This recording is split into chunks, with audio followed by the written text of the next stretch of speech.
എല്ലാവർക്കും നമസ്കാരം. ഇന്നത്തെ പ്രധാന വാർത്തകളിലേക്ക് സ്വാഗതം. വാർത്തകൾ വായിക്കുന്നത് മഹിമ. അസ്തമിക്കാത്ത വെളിച്ചം. Professor MK സാനുവിന് യാത്രാമൊഴി. കൊച്ചി രവിപുരം ശ്മശാനത്തിൽ അന്ത്യവിശ്രമം. പട്ടികജാതി വർഗ വിഭാഗങ്ങളിലെ സംവിധായകരെയും വനിതാ സംവിധായകരെയും അധിക്ഷേപിക്കും വിധം പരാമർശം നടത്തി സിനിമാ കോൺക്ലേവിൽ സംവിധായകൻ അടൂർ ഗോപാലകൃഷ്ണൻ. ചക്രവാത ചുഴി. ചൊവ്വാഴ്ച വരെ കനത്ത മഴയ്ക്ക് സാധ്യത. സതീഷ് ധവാന സ്പേസ് സെന്റർ ഡയറക്ടറായി ES പത്മകുമാർ ചുമതലയേറ്റു. ഇനിയില്ല കണ്ണൂരിന്റെ ജനകീയ ഡോക്ടർ. കണ്ണൂരിന്റെ ജനകീയ ഡോക്ടർ റൈരു ഗോപാലിന് വിട നൽകി നാട്. കുടുംബശ്രീ കേരള ഔട്ട്ലെറ്റുകളിൽ ഇനി ഫ്രോസർ ചിക്കനും. ആദ്യഘട്ടത്തിൽ 5 ഔട്ട്ലെറ്റുകളിൽ. കുടുംബശ്രീ കേരള ചിക്കൻ ഔട്ട്ലെറ്റുകളിൽ ഇനി ഫ്രീസറിൽ വെച്ച് തണുപ്പിച്ച ചിക്കൻ ലഭിക്കും. തൊഴിലില്ലായ്മ പരിഹരിക്കുന്നതിനായി സ്വകാര്യ മേഖലയിലും അവസരങ്ങൾ തുറന്നു തൊഴിൽ വകുപ്പ്.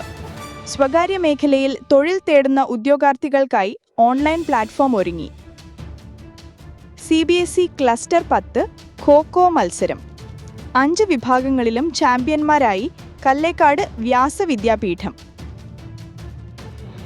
വിദ്യാർത്ഥികൾക്ക് സ്കൂൾ വഴി ആധാർ കാർഡ് എടുക്കുവാനും പുതുക്കുവാനുമുള്ള സൗകര്യം വരുന്നു.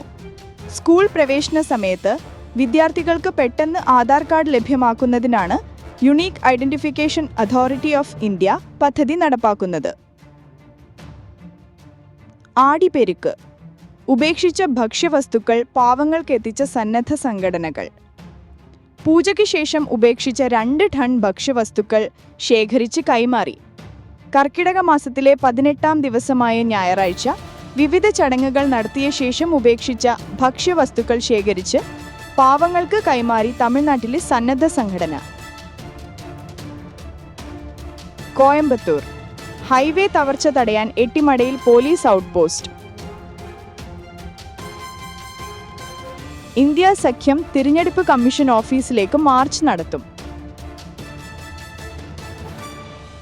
ബീഹാറിലെ കരട് വോട്ടർ പട്ടിക. ഒരു പാർട്ടിയും എതിർപ്പ് ഉന്നയിച്ചില്ല. കമ്മീഷൻ.